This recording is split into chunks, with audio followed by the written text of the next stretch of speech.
Milo, is that you? There, I think I got it.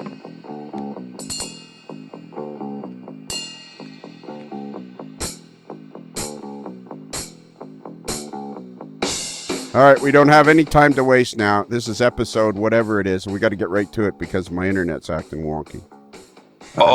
And I can't believe all you guys are in the studio and you can't manage to get your microphones to work.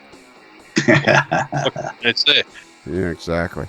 All right, so we're talking to we had a much more glamorous start, but then we had a power surge through the studio and shut everything down. So now we're just getting right to it. I'm not going to be cheerful or chatty. I'm just getting right to it. He's a man on a mission now. Stand back. Yeah, I'm the annoyed host now. The real person comes through. The real Lyle comes through. Exactly. I'm the annoyed host now. So tonight, buckle up, boys. Yeah, buckle up, boys. Do up those chin straps a little harder. We're going right into the corner. I'm taking the puck. No, you're not. Oh yeah. Tonight we're talking to, if you go to on your computers and you go to sleep on a train. Was I talking to you? Did you not hear what I just said? Part of Grumpy did he miss? That was so long ago. Yeah, we've canceled your interview and now we're on to a guy that has a '64 Chevy. Sleep on whatever you want. Yeah, sleep on whatever. What is it called now? It's sleeponatrain.com. Sleep on a train. You want me to speak slower? No, you're fine. All right. Sleep on it. It's www.sleeponatrain.com. And it takes you to a page that features a Berlin sleeping car that is owned by none other than our very own guest tonight, Kevin Moore, who lives in Pittsburgh, Pennsylvania, home of the Pittsburgh Steelers, or Shane the Young Gun, the Penguins, the two-time reigning Stanley Cup champions, Pittsburgh Penguins. And, love them Penguins, love the Steelers. Okay. And Pirates. Yeah. Do they have a basketball team? Them too. Used to. The Condors. Years and years ago. Oh, really? Mm-hmm. That wasn't an NBA team? Yeah. Wow, that's a million years ago. It's probably because they were called the Condors. So Kevin, I met Kevin at the Pittsburgh Railroad Jamboree, I think it was called, that Jim Sacco had invited me to be the after-dinner speaker, and I did a PowerPoint keynote presentation about model railroading and social media, new beginning, and Kevin was sitting out in the foyer, or out in part of the, it was a day-long thing with clinics, and sitting outside of one of the main rooms was Kevin, and I started talking to him, and I thought he had, like, HO scale passenger cars, and then I started talking to him, and I realized he had a real, honest-to-goodness sleeping car. And I went, well, this is cool. And he seemed like a really nice guy. And I said, Kevin, would you like to be on my podcast? And he said, yeah. And he said, sure. So then we tried once and we couldn't get Skype going. But this time we do. And now here he is. So, Kevin, I appreciate you being so patient. And tonight we went to start. And I had some sort of power surge go through the neighborhood. And it shut me down in about 5 houses in a row. And apparently when they built this subdivision, this custom home subdivision, they only connected some of the wires 35 years ago. So now we're here. Tonight we're here with Kevin Moore from Pittsburgh, who owns his own Berlin sleeping car. But before we get into that, you had told us you're a dentist and you just hired a new assistant. New assistant, yeah, just this evening. So yeah, and you were all excited about that. And you and I don't know each other at all, other than the brief meeting that we had and a few telephone conversations. So then I was going to say, we'll save that story because then we can tie it in with My secretary Barb's been with me for 27 years. So when you find a good employee, they're like They're wonderful to have. They're wonderful to have. So you're a dentist. Yep, been practicing 36 years. Yeah, okay. A small town called Clarion, Pennsylvania. Okay. Home to one of the state universities that's there, town of about 6,500 people. And had a nice long career. I'm now in semi-retirement, working 2 days a week for as long as I feel like it. In the meantime, filling my time up with train car work. With a Berlin.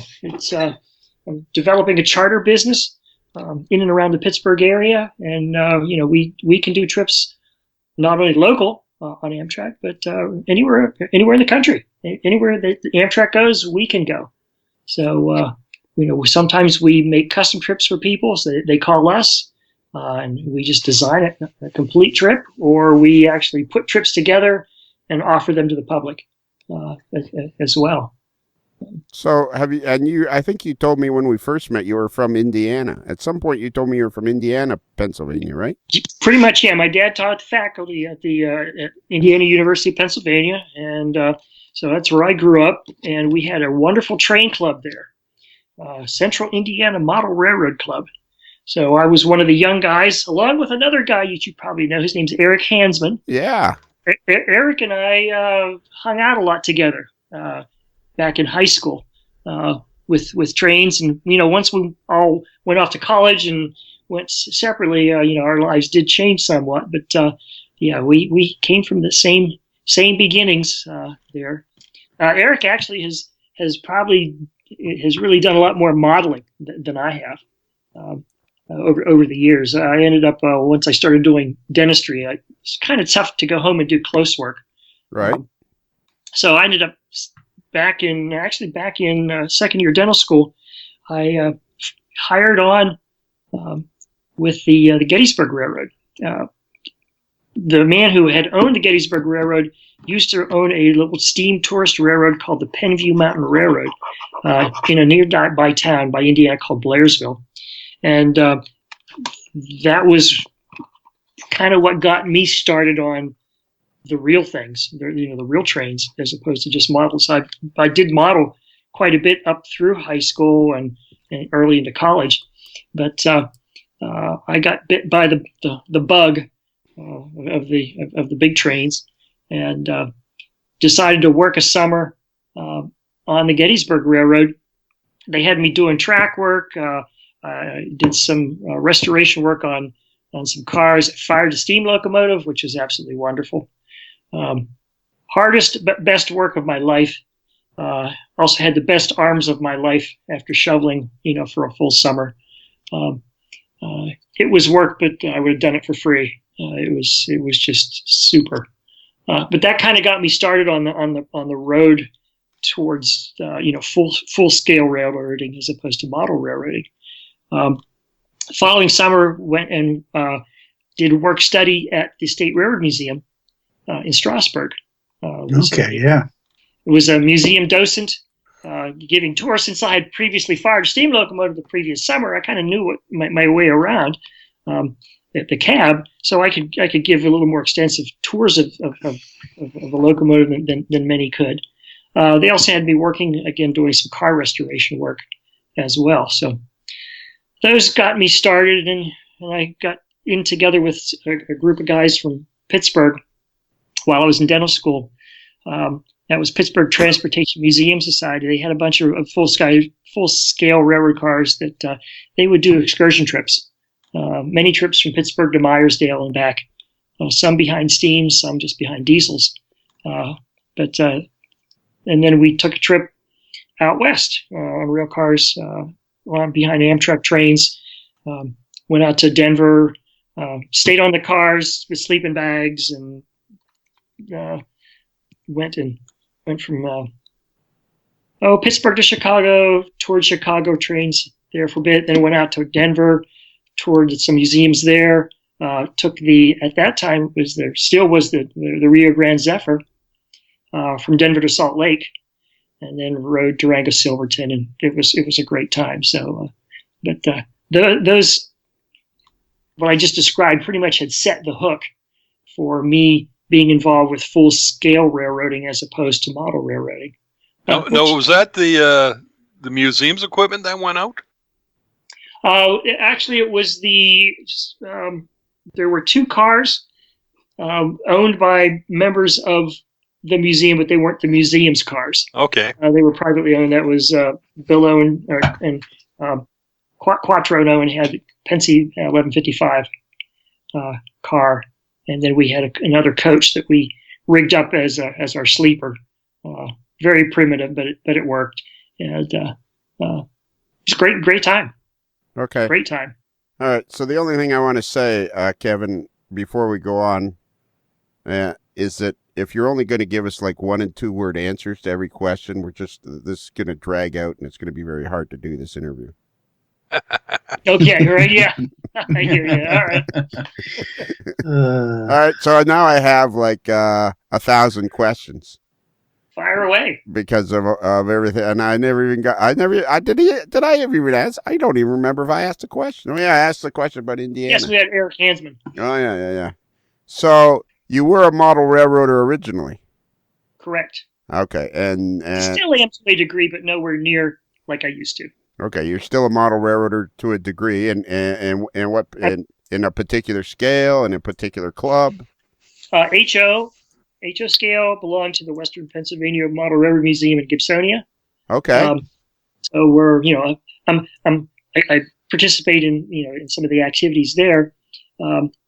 I don't have a home layout any longer. Since we moved to Pittsburgh, we did downsize. So, but with the club, that's 4,000 square feet of model railroad. That'll do just fine. Exactly. And a little bit of history on that particular club.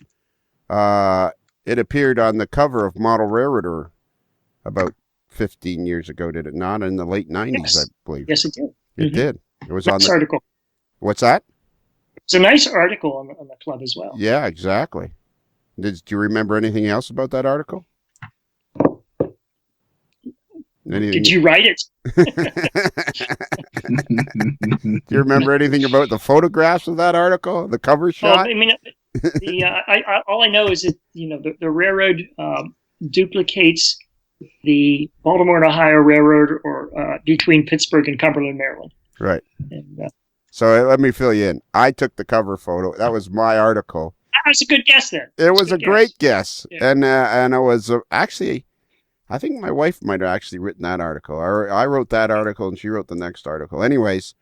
They have a copy framed at the club.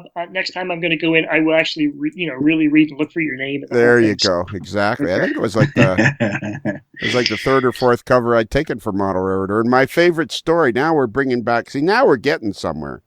Now we're actually getting somewhere. This is one of my favorite stories of working for Model Railroader. This shows you like I'm not a sophisticated man. I can't handle. I have a vocabulary of about 27 words. None of them are over 2 syllables. So when I did this story back in the late 90s, I was just floored by this club. As you say, it's a 4,000 square foot building in Gibsonia. And what's that? The name of it is what? The Western Pennsylvania Model Railroad Museum. Yeah, it's like It's unbelievably spectacular. Mm-hmm. Just spectacular. And so, anyways, they have their own this huge building, and it's a nice building in Gibsonia, which is north of Pittsburgh. And the fellow I was dealing with and taking all the pictures, and he was the guy. I don't know. He was somebody in the club, and we conversed back and forth by email. And it was one of my moments in my life when I went, I really don't know anything. And he would sign all of his emails CIAO. And I'm like, finally, I couldn't stand it anymore. I said, what does CIAO mean? Ciao. And I'm like, yeah, ciao. So he wasn't too impressed with my lack of worldly knowledge. I think he felt pretty confident the article was going to be a bust and the pictures weren't going to be any good. Because I didn't know Chow, I didn't have no idea. But that layout is absolutely spectacular. How long have you been a member there? Just a little over a year. Again, we've moved to Pittsburgh just about a year and a half ago. So one of the first things I did was to join up, and still a newbie. So you moved from Clarion to Pittsburgh? Clarion to Pittsburgh, yeah. So where exactly is Clarion? Clarion is northwest Pennsylvania. For those in tourist railroad vernacular, it's the southern end of what used to be the Knox and Kane Railroad. But And I know that name. I know that name, Clarion. Where it's northwest. So, like in relation to Erie, Pennsylvania, where is it? We're about an hour south and about 30 minutes east of Erie. Okay, because when I drive to Florida, I go down. Yeah, we're right on Interstate 80. Yeah. Okay. All right. So okay. So you get right near that big fancy outlet mall. Yeah. Right at the corner of Interstate 80. Yeah. 79. Yep. 79 and 80. Okay. So you moved from there to Pittsburgh, and you moved your practice and everything. No, still working the practice 2 days a week. Oh, so you drive up to Clarion. Drive up on Tuesday, work Tuesday, stay over Tuesday night, work Wednesday, come home. Okay. And you stay in a hotel or something? Do you have a little apartment, or what do you? I have a very nice office that I stay in. Oh, okay. So I have a room in my own office that I use, so I don't have to do a hotel. Cool. And we ask a lot of personal we ask a lot of personal questions here. Before we're done, we'll be into your finances and everything. So how come you decided to move to Pittsburgh? Well, after 36 years of living in a very small town, we decided we wanted some more options, restaurants, things to do, closer to a little more culture. Okay. We wanted to be, both of our three kids, two of the girls live far away, so we wanted to be close to an airport. Okay. And then my son moved to Pittsburgh, so that kind of clinched it. Is your son Sidney Crosby? No. Okay. He's what does your son do?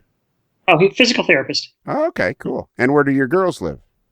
Eldest daughter Bethany lives in Brooklyn. Okay. And the youngest daughter Anna lives in Park City, Utah.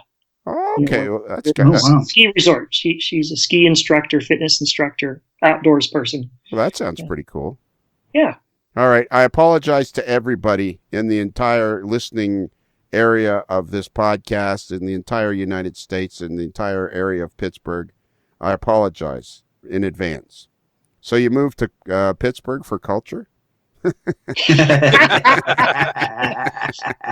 compared to Clarion, yes. Okay. All right. It's all relative, Lionel. It's all relative. All right. So you worked on a train car. Right now, when the car's in Pittsburgh, I'm 15 minutes away from the Berlin. Okay. We'll get to that. We gotta build a background. You see, you're a fascinating guy.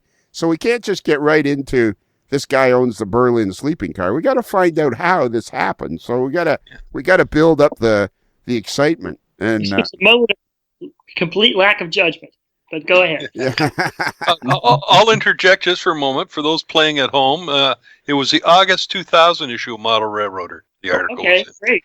Oh yeah, was it? It was. Who wrote it? Some guy named Leo Strang, something like that. Strange? My wife had written one or two of the articles I took photos for, because I couldn't remember if I wrote that one or not. It's got your name on it. So. All right, so I wrote. But whether you wrote it or not, that's up for debate. I would have wrote it. Had my column started by then? I don't even remember. My wife's a better writer too. Well, I'm actually quite proud. I settled down. I'm actually quite proud of my writing prowess now, if you don't mind. Now you're going to have to go back and read everything I ever wrote for Model Railroader and anything else. So you worked for you met Eric. You grew up in Indiana, Pennsylvania, which is north of Pittsburgh. Yeah, north of Pittsburgh. Got to know Eric Hansman. We kind of had the same modeling heritage with the club. Right, and you worked on a steam railroad, a tourist line. Yeah. What was it called again? The Gettysburg Railroad. That was the tourist line you worked on? Yeah. Oh, I thought you called it something else. I thought there was another railroad in there. Well, there was the Strasburg Museum. I'm getting to that. Yeah, Settle down. Gettysburg Railroad was the one that. Will somebody get this guy to sit down? All right. So you worked on the Gettysburg Railroad, which is a tourist line. Mm-hmm. And it runs from where to where?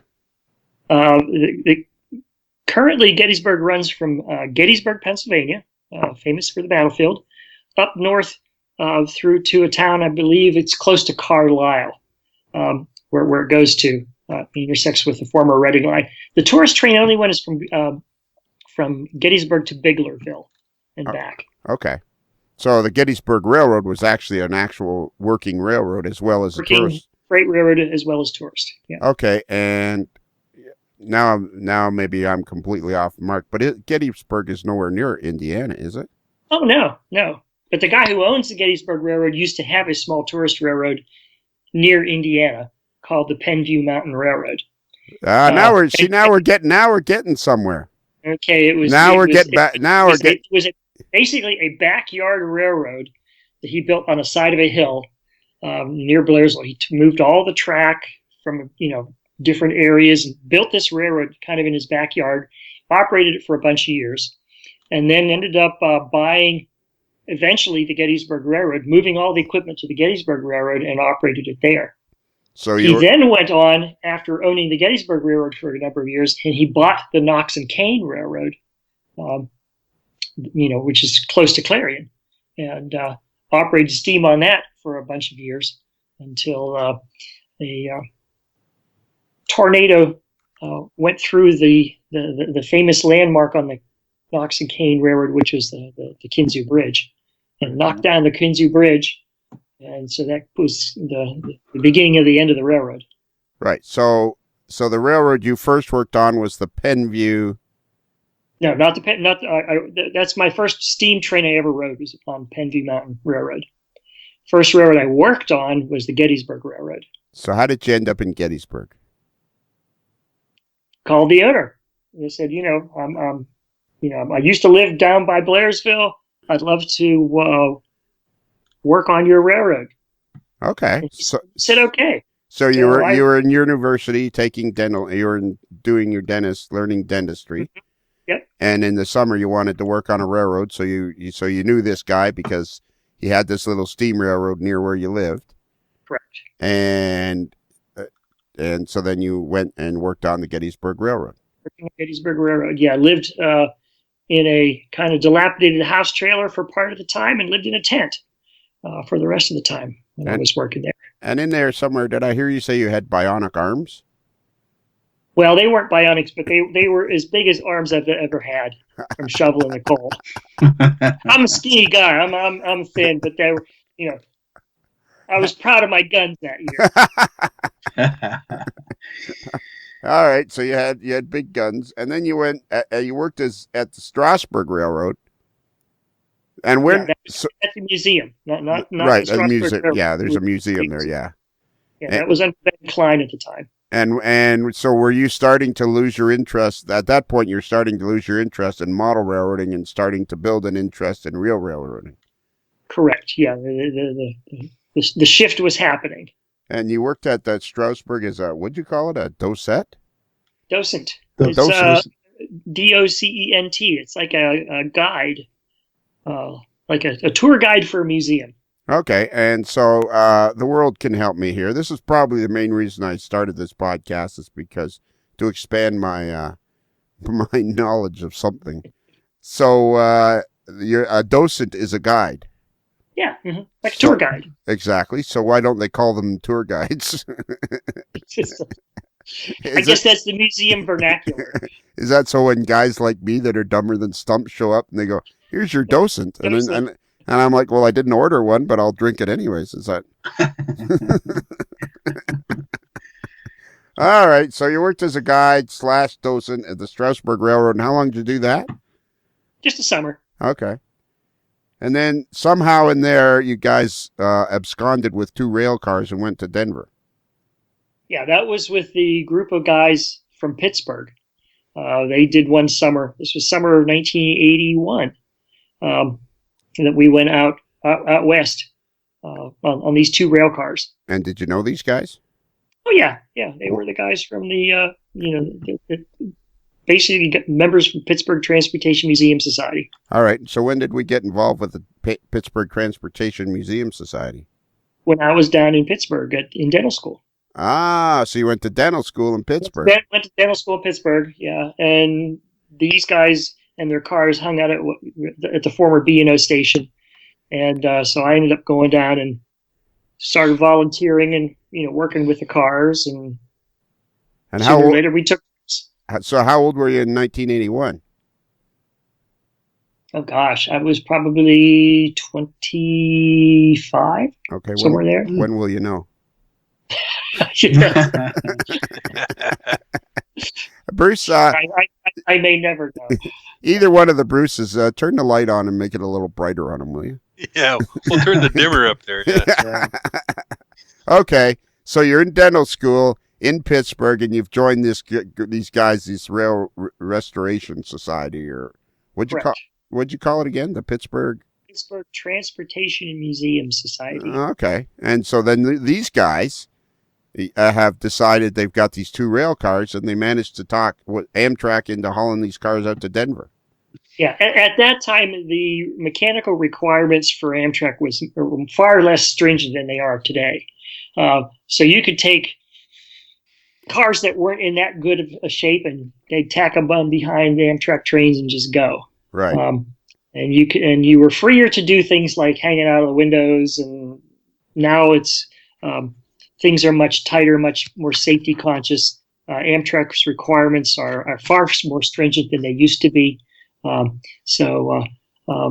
we had a good time in the good old days. Yeah, exactly. And so since from 80, so how long did you stay? How long were you with that group until you graduated and moved up to Clarion? School, yeah. Or moved graduated dental school in 81. All right. And moved to Clarion and have lived happily ever after up there since. Okay, and and when you graduated, you may or may not have been 25 years old. Yeah, somewhere around there. Okay. And so what was happening after that? Were you staying involved with like either the hobby or rail restoration or anything? Oh yeah. During my years in Clarion, who was a founding member of the Clarion Model Railroad Club. Right. I bought a caboose, restored a caboose. They had a local short line at the time called the Lake Erie, Franklin, and Clarion, or the LEF&C. All right, timeout. I'm calling timeout. Timeout. I'm calling timeout to the referee. Come on, timeout here. Hey, over here, buddy. Too much information. Over me. Too fast. No. He's slipping in good stuff and trying to gloss it over. He wants to. So you bought a caboose. So what year was this? Well, the caboose was built in 1913. Yeah, well, yeah, that's fine. It was a wooden caboose. I'm going to guess I bought it in probably mid-'80s. Mid-'80s? So you may or may not have been almost 30. Yeah. And so how does one decide, it says, I want to buy a caboose? Well, again, the local railroad, short line, had 3 wooden cabooses they were no longer using. They were just sitting there idle. And Clarion's a small town, so I got to know the president of the railroad, and I just kept letting him know periodically that if they ever decided to sell a caboose, I'd be interested in buying one. And one day I got a phone call. And what railroad was this again? Lake Erie, Franklin, and Clarion. And how big was it? Oh, probably 15-mile short line. All right. It was a coal hauler primarily. Short line LEF&C, nicknamed Little Engine and Few Cars, or LEF&C, Lazy Engineer and Fat Conductor. All right. So they have these 3 wooden cabooses sitting there, and you want to buy one. Right. And I got my pick of the litter, and so I bought the one that I liked. Ended moving it up by rail at that time, because you could move friction-bearing pieces of equipment, old pieces of equipment at that time. You could still move on Class 1s. Moved it up to the newly opened short line tourist railroad up in Oil City, Pennsylvania. It was called the Oil Creek and Titusville Railroad. Right. And so we moved it up there. Took about a year or so to get it fixed up to the point where it could be used. And for 7-8 years, we ran the wooden caboose on the excursion train. And that worked out really, really well. Eventually, its age became too much of a liability that the railroad no longer would allow it to run. The caboose is still up in Titusville at the station. It can be used for stationary parties, birthday parties and events like that. Right. But it was a lot of fun at the time. So when you say we used it, who is we? Oh, my family used it. Okay, so the folks from the railroad, it was on the tourist train, so you could. So did they? Also, the railroad. Did you rent it to them, or like how it? Like okay, so you've got this caboose, and they're hauling it up and down their tourist railroad, and you're letting them do it for free. In exchange for track rent, yeah. Okay, all right. Well, people don't know this. It was mutually beneficial situation, and I could use it exclusively a couple of times a year for my own, personal use. So it was a good deal. All right, cool. And so you talked about something about friction bearing. You couldn't move you could still move friction bearing at that time, right? Railroads anymore are pretty much don't allow you to move equipment that has friction bearing trucks. And what roller bearings, Hyatts, yeah, that's those are fine, but the old style where instead of the axle rolling on bearings, it rides on brass, like a brass fittings. Okay. And it's held with friction, and there's a lubricant and like a piece of cloth that keeps the lubricant on the metal continuously.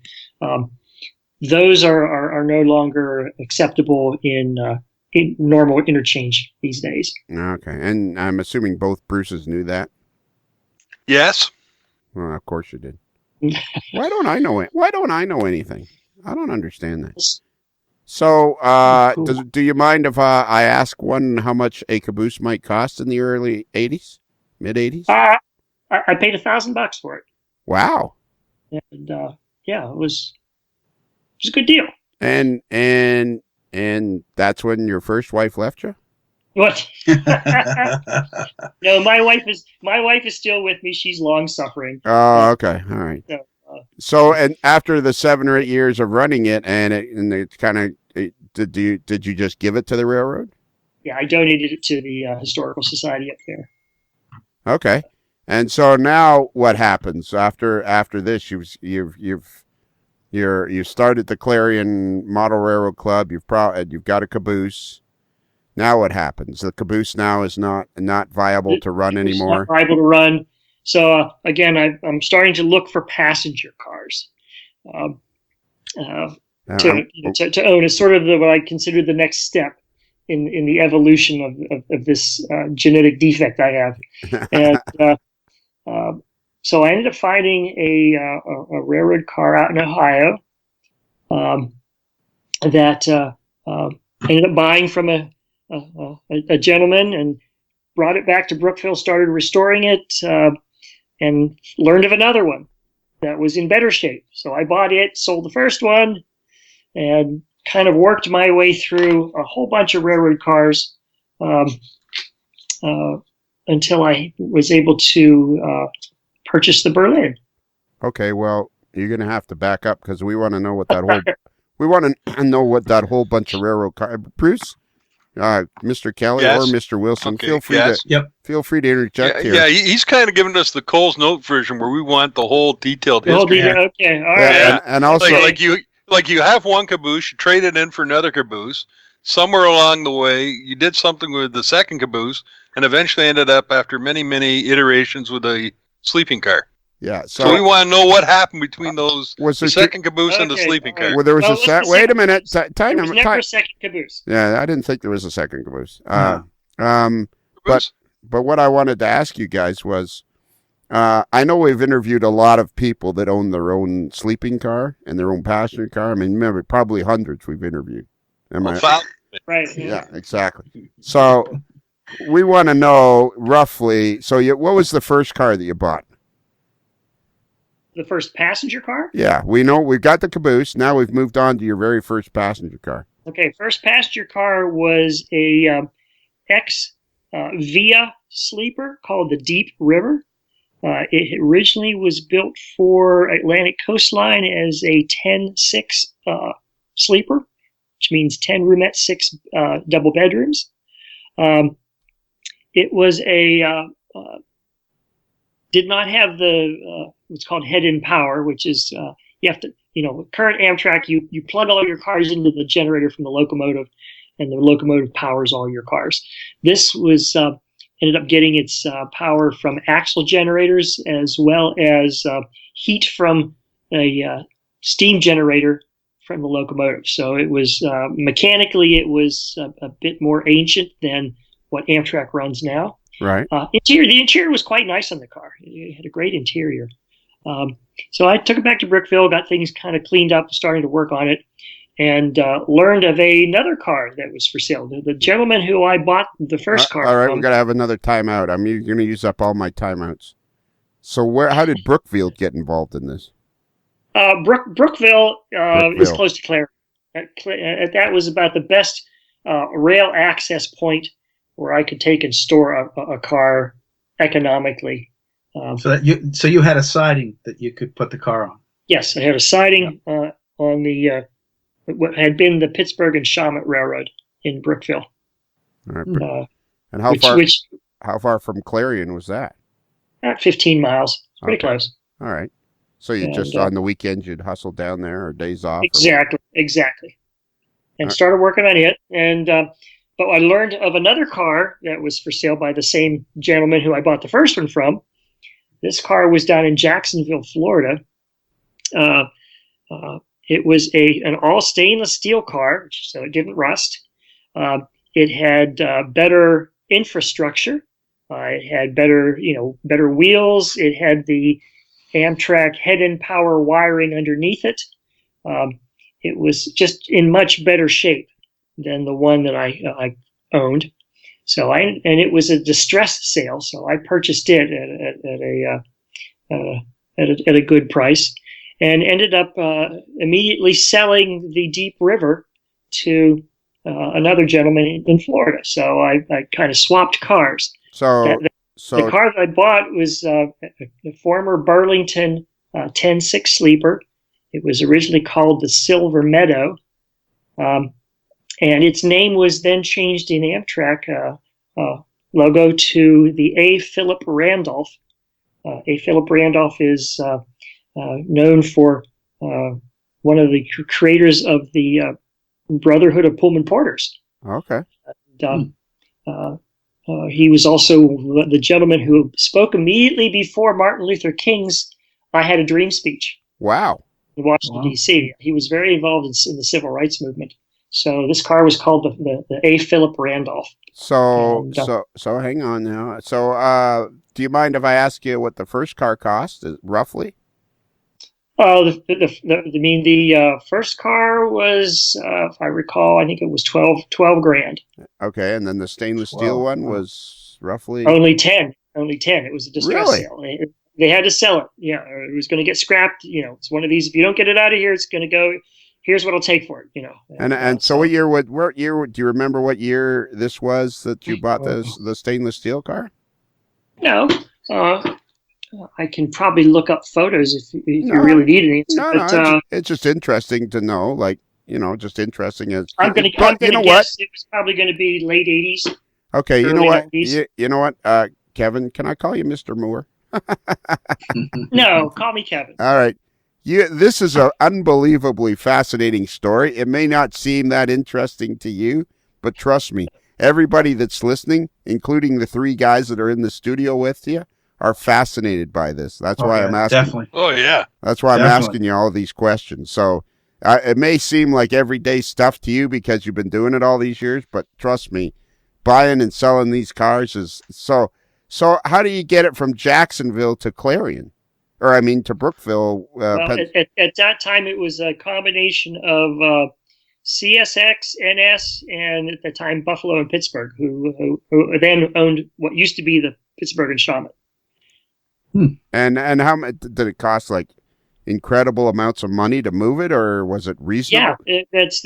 I think it was about the cost of the car to move it from Florida than it was the car. Wow. And that's what you find. Oftentimes, the initial purchase price of these cars is not the most expensive part. It's the restoration. It's the movement of freight cars that or movement of cars in freight service that is the real expensive part. That's changed dramatically over the last 20 years. It used to be you could move these things around. The railroads would say, hey, give me $1,000 and we'll move it for you, but not any longer. It's really almost getting cost prohibitive to move things in freight service. Okay, these days. And is there a group is there a group, an association of guys that own passenger cars? Yeah, there's two association groups. One is called the Rail Passenger Car Alliance. The other one, or RPCA. And the second one is the American Association of Private Railroad Car Owners, or APRCO, AAPRCO. And how, I'm assuming you belong to one or the other or both? Both, yeah. And how many? Both good organizations. And how many people would belong to these organizations? I'm going to guess that there's probably maybe 400 or 500 per. I don't know the numbers. Okay, roughly. Just a guess. Just a rough guess. Yeah, okay. All right. So now we've got... There's a good number of crazy people out there that do this, but not an extreme number. Oh, I understand exactly. What we do is largely under the radar. That's that's pretty much the audience of our podcast. There's a good number of crazy people that listen to us, but not a huge number. It's like if you tell people, you own a what? Yeah. Or I never knew you could do that. Yeah. That's like if you tell people. The typical answer, yeah. Yeah, it's like if you tell people you have a model railroad podcast and they go, why? What's that? Yeah. So, okay, so now you have the stainless steel car that's named after the gentleman that spoke before Dr. Martin Luther King gave his I Have a Dream speech. Right. Okay, so that's beyond spectacular, is it not? Yeah, but I was in the process of getting that car restored when I was approached, because I needed a generator for underneath it. The car, Philip Randolph did not have a generator. Right. So I was looking for a generator, found a gentleman who was selling a generator from somebody else who was having a distress sale. There's a common theme in full-scale railroading. Is a lot of times projects get started and they never get finished because of lack of money, lack of interest, a death. So you occasionally you'll find things come up to sale. Get it out of here, or it goes to the dumpster, or it goes to the scrapper.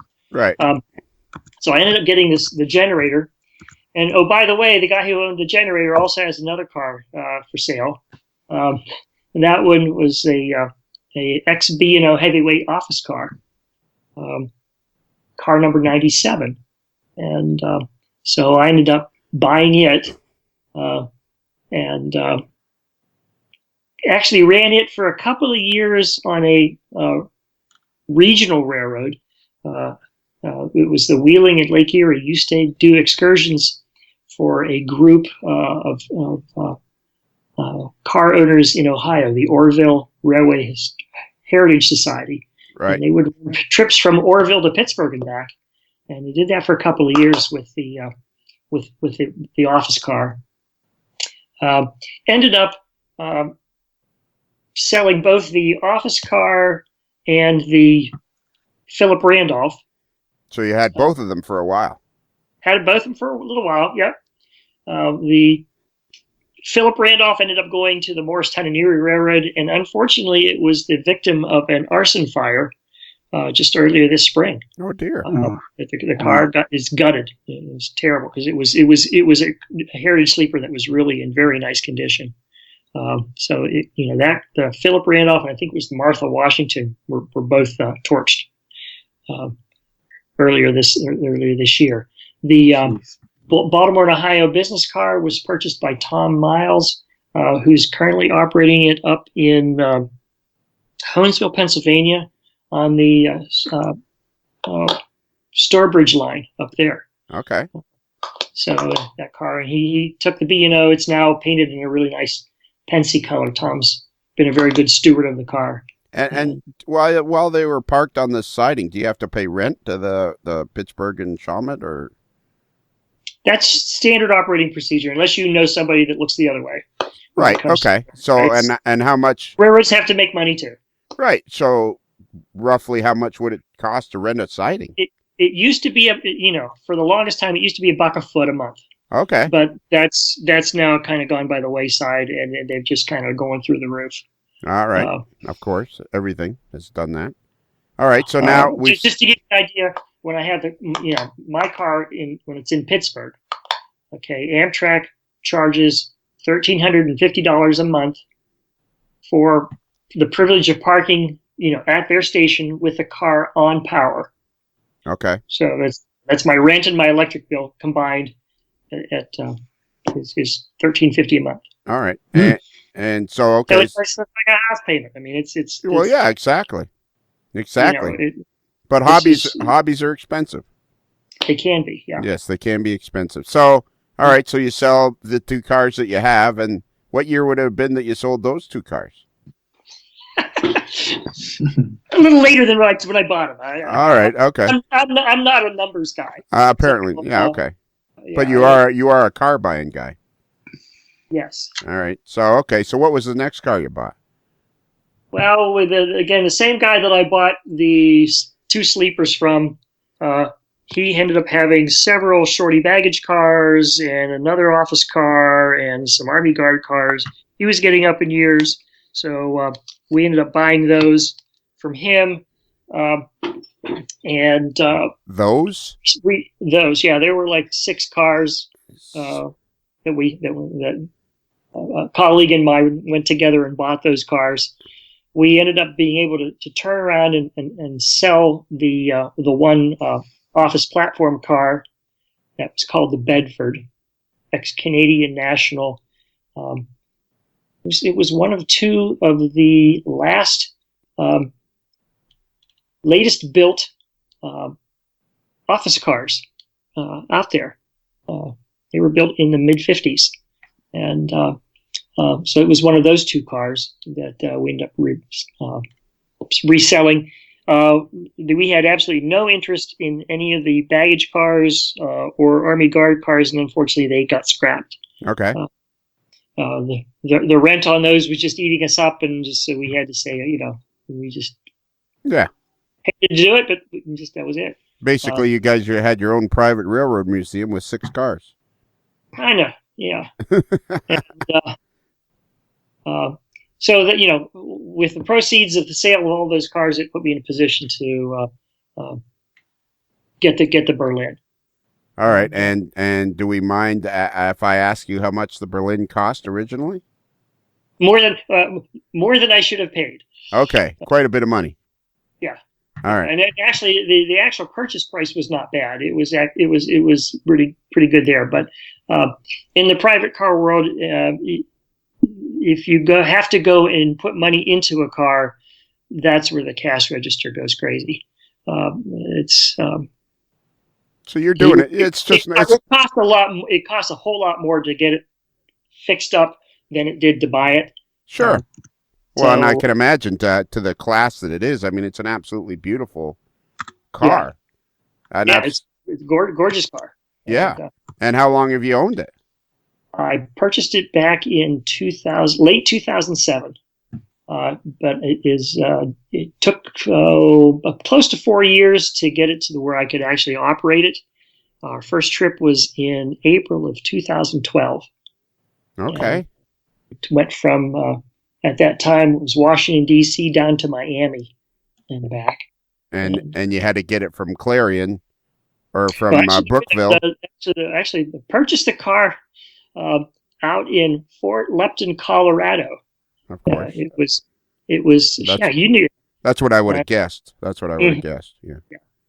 It was part of a bankruptcy sale from the American Orient Express, or at that time Grand Lux. It was one of the cars that was being renovated at the time when the company went belly up. So I purchased it through a rail broker, D.F. Barnhart at the time. And then we moved it from Fort Lupton to Denver. Then I got to ride it without electricity, without air conditioning, without heat, in the middle of the winter, riding it from Denver through Chicago, through Pittsburgh, down to Washington, D.C., and then from there down to Charlotte, North Carolina. The car got restored the rest of the way. At the time, the car restoration shops at the Lancaster and Chester Railroad Okay. in Well, that's Lancaster, South Carolina. So that's interesting. Lancaster and Chester Railroad, and is that a railroad or is that just a restoration company? No, that was a railroad, and they had at that time had a restoration division. They no longer have the restoration division at the Lancaster and Chester. And okay, so you just let those guys do the work then? Yes. They had some really wonderful woodworking people there, as well as good mechanical folks, and they did a bang up job. So, all right, and that took them about 4 years, you said. Mm-hmm. And Correct. and so then after that you moved it. How many sleeping rooms does it have? The car has 6 rooms. Originally, it was built as an 11-bedroom sleeping car. Right. And it was built in 1956 for the Union Pacific Railroad for the overland series of trains. Primarily, it was used on the city of San Francisco, basically between Chicago and San Francisco. And it had 11 basically upper-lower bars, small, what Pullman calls a double bedroom. Right. And then at the very end of the hallway was a small shower that you would have to schedule with the porter to go ahead and, to take your shower. Each room had its own toilet and sink, but there was one shower on the car. Right. After Union Pacific got out of passenger service and the Amtrak was formed, the car, which was called the Placid Lake originally, went to Amtrak service. Still was named Placid Lake. Got a little different number in Amtrak service. Right. Still was an 11-bedroom car, but it was used all over the country in pool service. Right. One of the neat jobs it had while in pool service, it was one of 3 sleepers that was used on President Jimmy Carter's special inauguration train that ran from Plains, Georgia to Washington, D.C. and back whenever Jimmy Carter became president. Wow. That train was called Peanut Express, or Peanut Special, excuse me. Wow. And so it was one of 3 sleepers. So we know President Carter had walked through those. We don't know whether or not he actually slept in one of the rooms, but obviously he would have been. Yeah, exactly. And Um, maybe his brother Billy was sleeping in that car. Could have been. The Billy beer. I don't know where that is. Yeah, exactly. All right. So now you get it and you restore it. And why do you restore it into 6 bedrooms as opposed to the way it was? When I got it, it was 6 bedrooms. Oh, okay. So who had done that? Okay. Now it's my turn to get. Yeah, exactly. You're ahead of me now. Now you're getting the idea. The Amtrak deaccessioned the car because it had direct drop toilets at the time. And when they started using holding tanks and things, these cars went away. This car went to the Indiana Railroad Museum in French Lick, Indiana for a couple of years before it was purchased by a company called American European Express. Their job or their concept was to recreate a train that looked inside and outside like the old Paris to Istanbul Orient Express. So people wouldn't have to go to Europe to ride and have the train experience of an Orient Express. So they bought a whole bunch of cars and did a major renovation in each of the cars. Probably sunk about $1 million in just about each of these cars, and wonderful, mahogany interiors in them, and did a European style paint scheme with them, and really fixed them up very, very well. And they ran these for probably 10, 12 years. When American European Express, it became American Orient Express, or AOE. And when AOE had it, it started as an 11-bedroom car. But again, this was a luxury service, and people were complaining that these bedrooms are small for right. this fancy train we're riding on. So they decided let's take the 4 bedrooms on one end and let's make them into 2 big suites and see what happens. And they called them presidential suites. And the people really liked them. They kind of sold like hotcakes. So then they decided, well, let's take the 6 rooms on the other end of the car and make them into 3 big ones. And they started doing that when the recession hit. And people who had discretionary income to spend on luxury trains didn't have it anymore, and the company basically went belly up. But again, this car, the Berlin, was partway through its renovation right at the time of the bankruptcy. So work stopped. It just so it was partway done. right. And So that's when I acquired the car. But that's why it has 6 bedrooms in it. so it has 2 presidential suites and 4 bedrooms of regular size. No, it actually now has 5 large presidential-like suites and 1 still standard double bedroom. Okay, all right, and 11 is an odd number. You can't divide it, and sure, I got it. Yeah, the 1 room that's left. All right, and so for a while there, I thought you had said originally that the cars for the toilets were direct drop, which I'm assuming meant when you flushed it directly dropped. Directly right in the tracks. Absolutely. Yeah. Regardless. That's why they had the signs on there that says "While in the station, do not flush the toilet." Yep. Mm-hmm. Yep.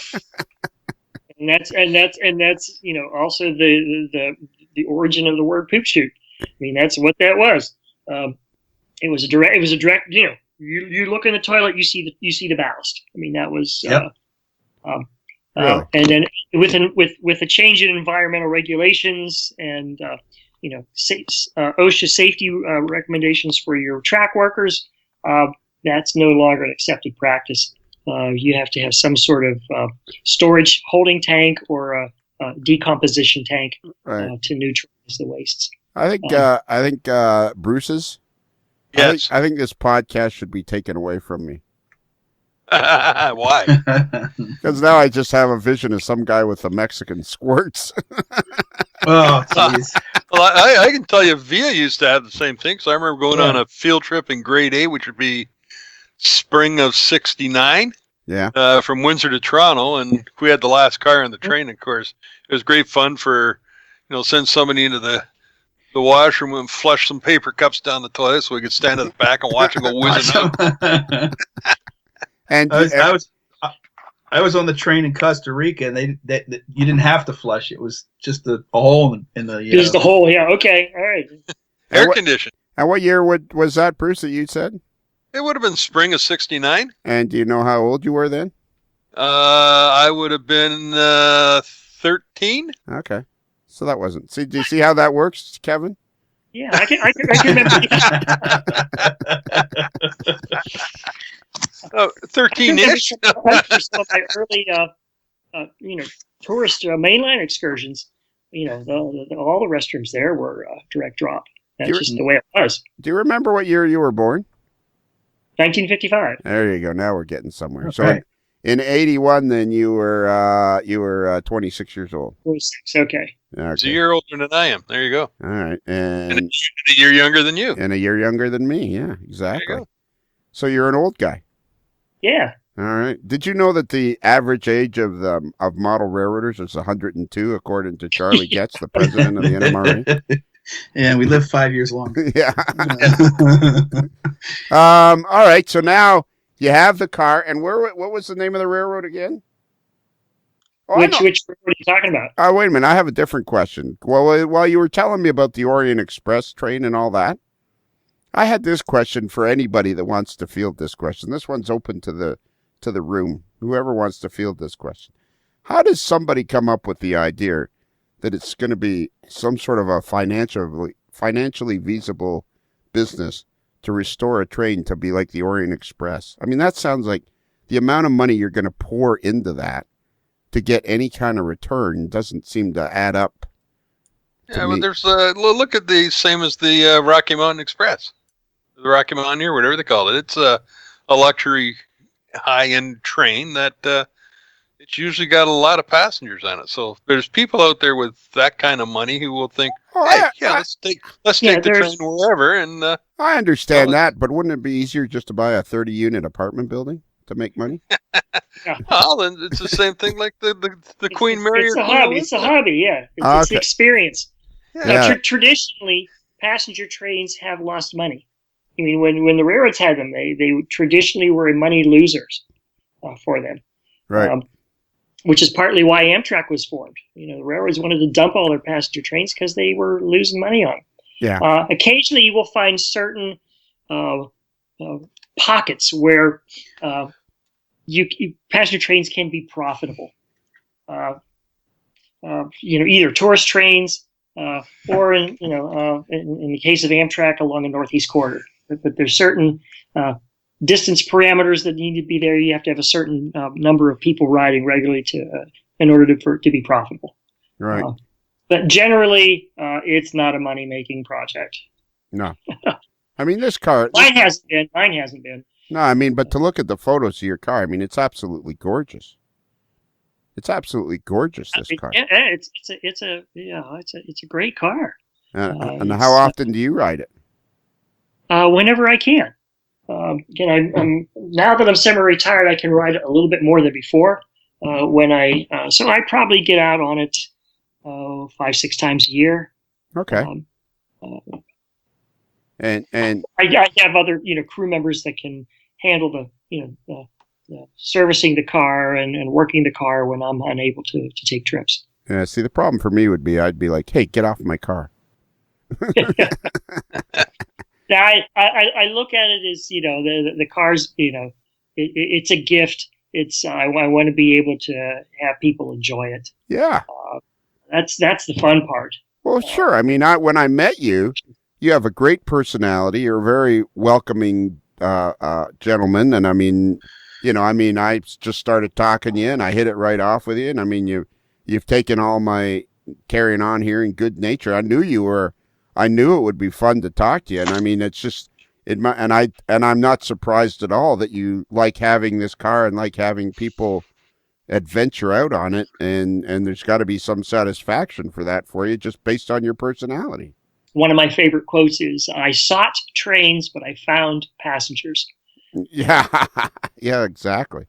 So and really, you find out that the more you do it, the part that you remember are the people and experiences that way, as opposed to we crossed over this bridge or went through that tunnel or saw it's the people that make it. Well, sure, exactly. And I'll only touch on this briefly because I've been looking at it since we, off and on when I knew I was going to interview. But I mean, the value of this car must be staggering. That what this car is worth now. Yeah, I think it's about $495,000. It's about that. You were on Ozark Mountain too, huh? Yeah, I have the car for sale. For sale. Oh, do you? Yeah. And it's 400, and that doesn't seem all that expensive to me. Actually, it's not compared to what you could not build the car and recreate it for that amount. With all the custom woodwork and things, you'd be spending well over $1 million to do it. Yeah. And that's not even what I have in the car.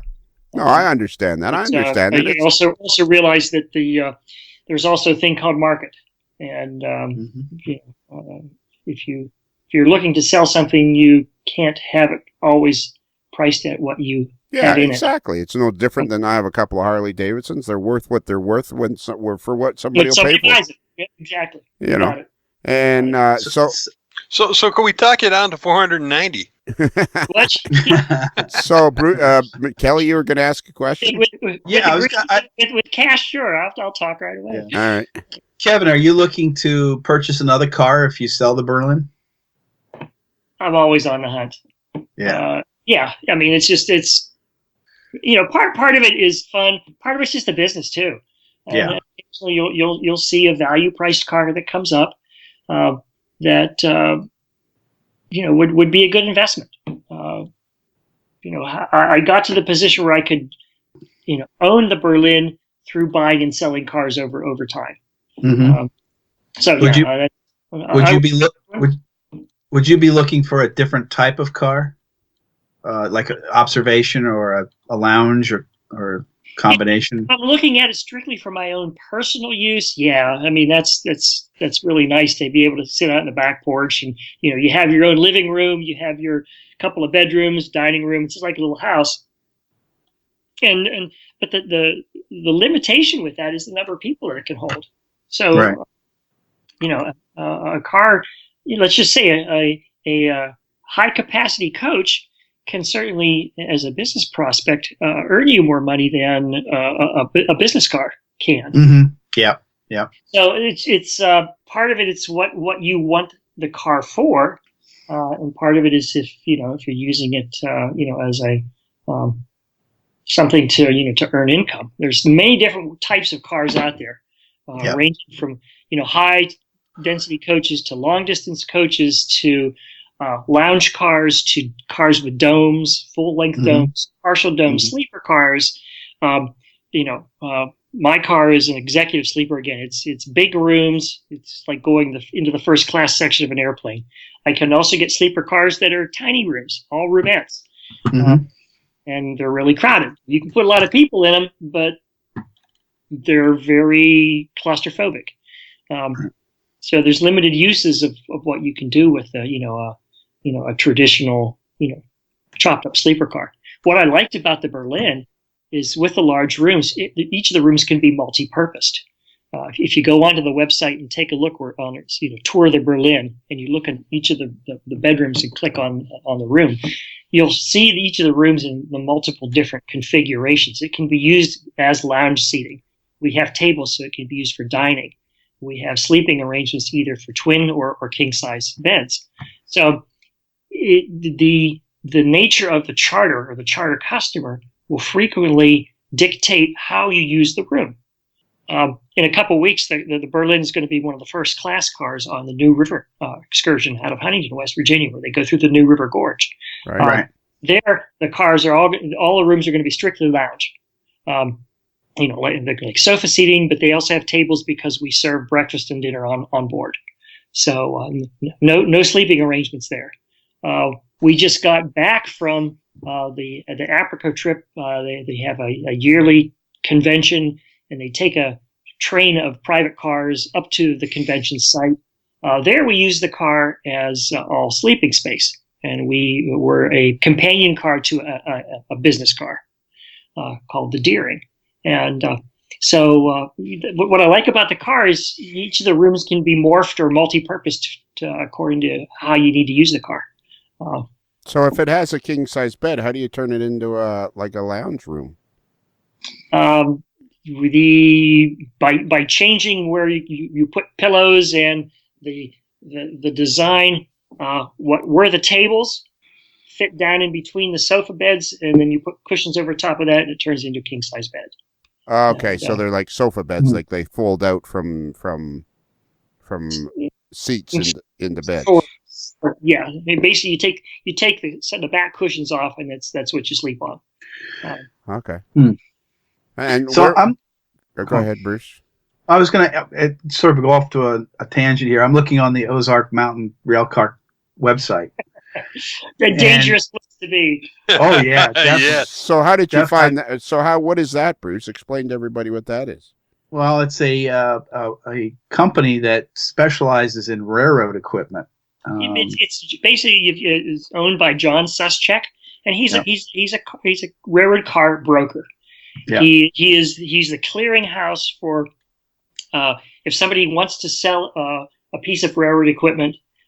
He's a great place to go to because he has the internet savvy and has been the first company to be able to utilize the internet very effectively in getting that information out there. So if you want to buy or sell, Ozark Mountain's a good place to go. Yeah, like I could buy a $300 folding bedroom chair. Sure. I mean, it's not just the railroad cars. There's maintenance away cars. There's freight cars. There's parts. There's everything. You could spend a lot of time there. So what makes I can understand a car that's like $25,000 because of its condition, but what makes a difference between a $500,000 car and a $1 million car? A lot of the times it can be a couple of different things. One, it could be just the actual physical condition of the car. You have some cars that are really pristine inside and out mechanically. You have some cars that'll have completely new windows, brand new paint job. Wonderful paint jobs now are about $30,000. All new mechanical underpinnings, or the interior's been recently done and they've put a lot of, let's say, inlaid woods, or they've stripped the car down to bare metal and has repainted the inside, all new carpeting, all new fixtures. you can get to $1 million pretty quickly by that type of work. So it's the it's the condition of the car. Another thing it could be is the car configuration. The business cars with the back porches or the dome cars with the bubbles on top, those tend to command a higher price than ones that don't have, that aren't that way. So that's the second factor of, well, why are some cars more expensive than other ones? And the third one, although it's not that significant, is the historic significance of the car. It could be this is the one that that Franklin Delano Roosevelt rode in, or this is the only one left of existence of this particular car. Or if you're a Pennsylvania Railroad fan, or a Pennsy foamer, and you would value Pennsylvania Railroad equipment more than, let's just say, Santa Fe. I mean, so there's several different factors that go into how you value a car. So, Bruce, if you want, you can get a fan blade for $50. I know. I'm looking at business cards. And that's sort of like the pièce de résistance for a lot of people is getting the car that the president rode in. Well, and I was being cheap and looking at cabooses. Yeah, and okay, you said there when you said a lot of the cost was for the Berlin was the buying and selling of other cars. So were you buying and selling other cars while you were restoring and using the Berlin?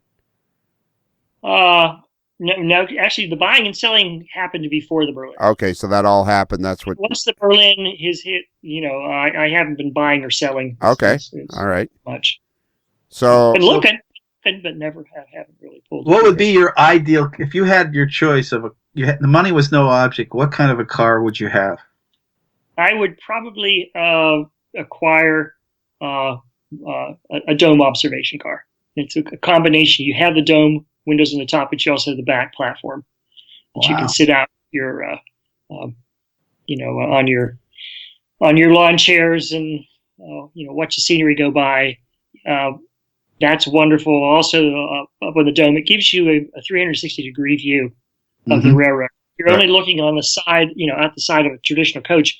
You only see the side. It's just like you're going down a long hallway. When you're up on the dome or on the back platform, you can see the curvature. You can see the undulations. You can see, where you're going or where you've been much better than just looking at the side of the car. Yeah, dome cars are the best. I rode a dome car to Salt Lake City, and it was on an Amtrak train, and it was like, yeah, it's the coolest thing around. Yeah, it is. Cool.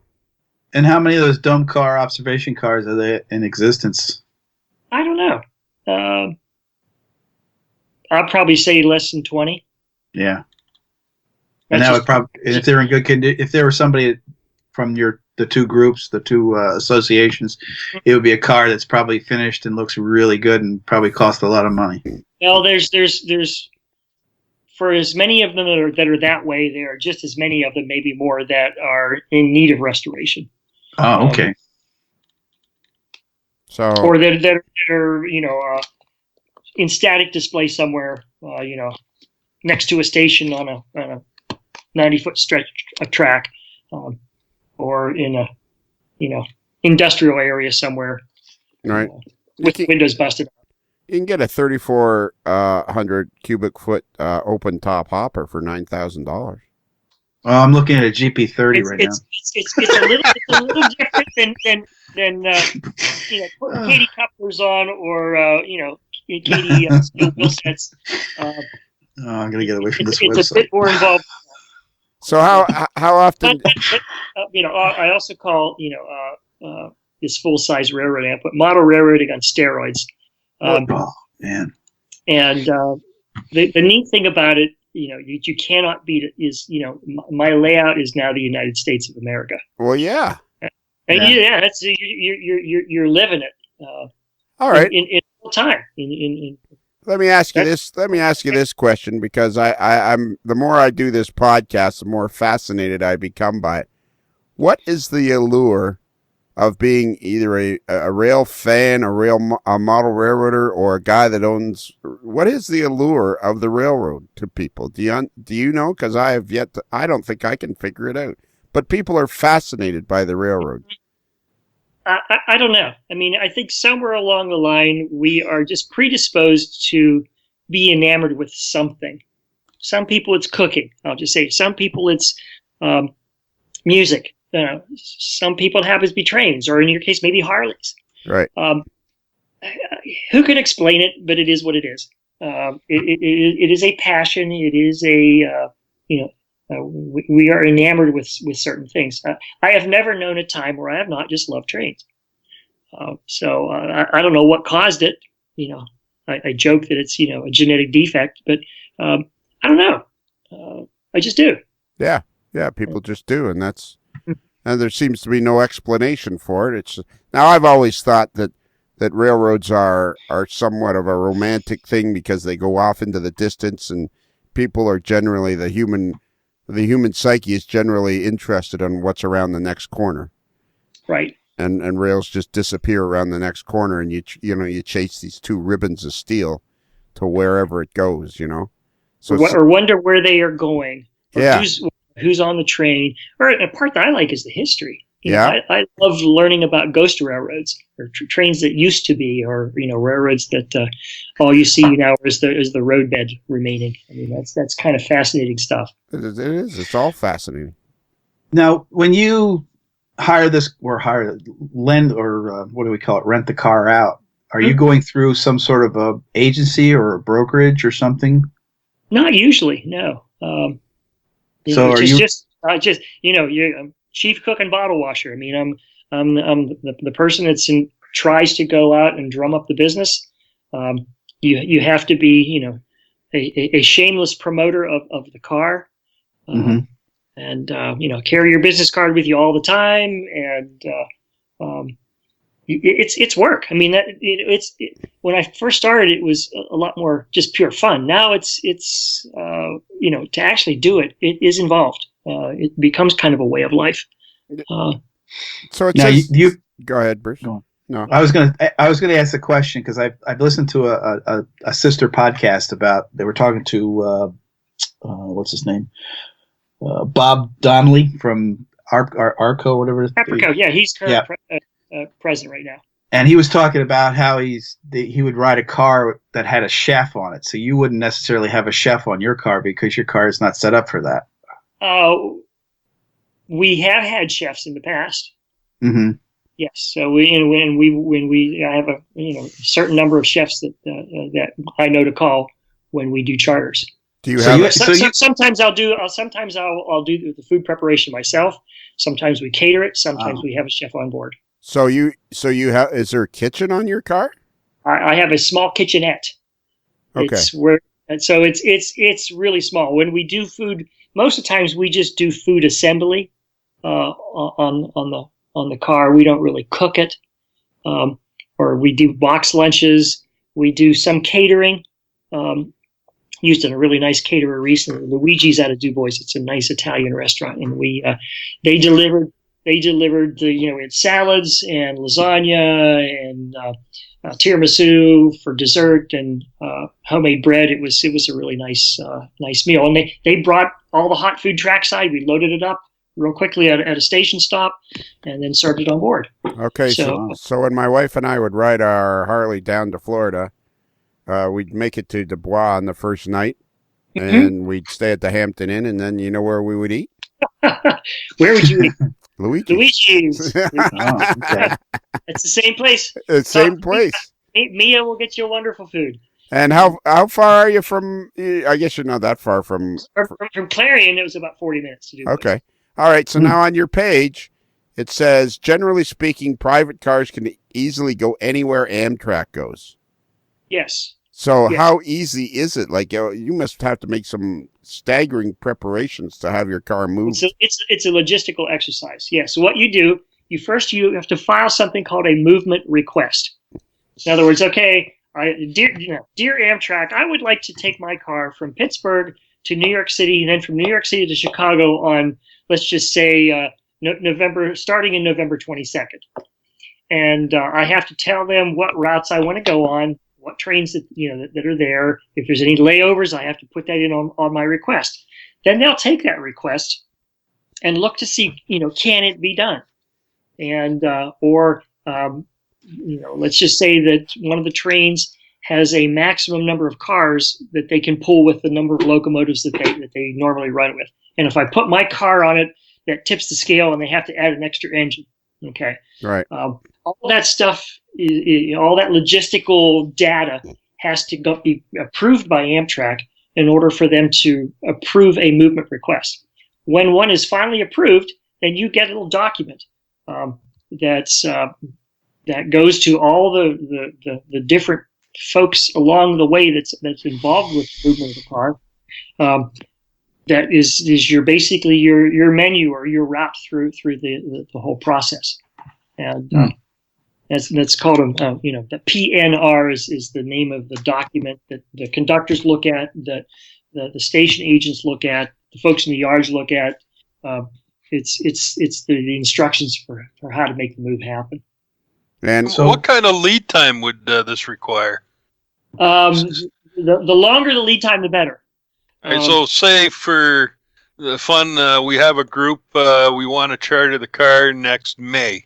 That's lots of time to do it. But we've said next week, they probably say no. Exactly. Yeah, there's just not enough time, unless it's a move that's a very common move that's repeated an awful lot. Your answer would come back no. It's just not enough time. And how are they to work? Is it like working with the government? Or do they react pretty quick to your requests? Or it's really improving over the last couple of years. It's really improving. I think Wick Moorman has had a positive influence on the Amtrak culture. So on your pricing on your webpage, it talks about the average cost is $2,500 to $7,000 per car per day. And that's just an average running, say, where the car is located. Yeah. In other words, you have to take a look. You have the actual, I'll call it rental cart, the car fee, but you also have to pay a steward. If you have a chef, you have to pay the chef. If you buy food, you have to buy food. If you have liquor on board, I mean, is it cheap food or is it high quality food?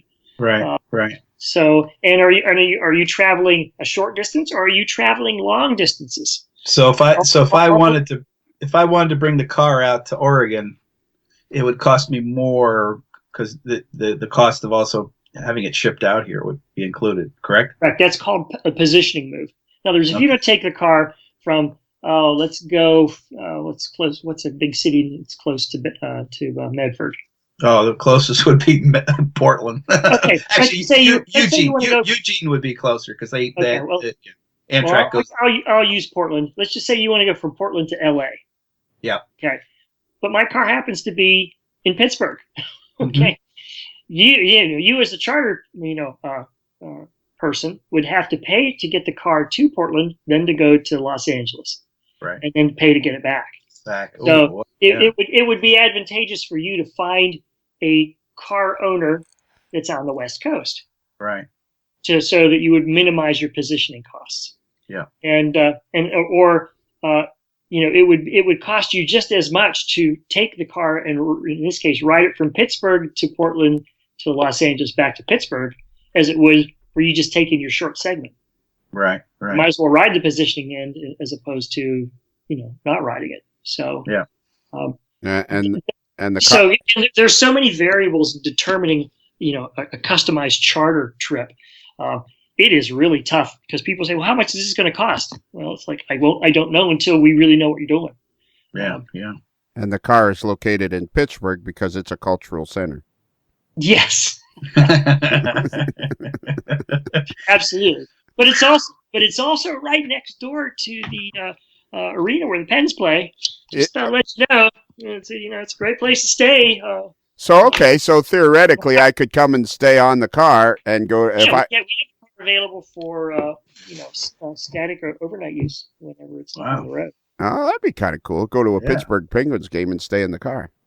Well, see, this is perfect for the young gun. He could pick the car up in Kansas City, go to Pittsburgh, and then There you go. Or get him to a Pittsburgh Penguins game and have him stay overnight in the car. In the car. Yeah. Wow, that sounds like or Steelers game or a Pirates game. Yeah, exactly. Or just could be the AML party car.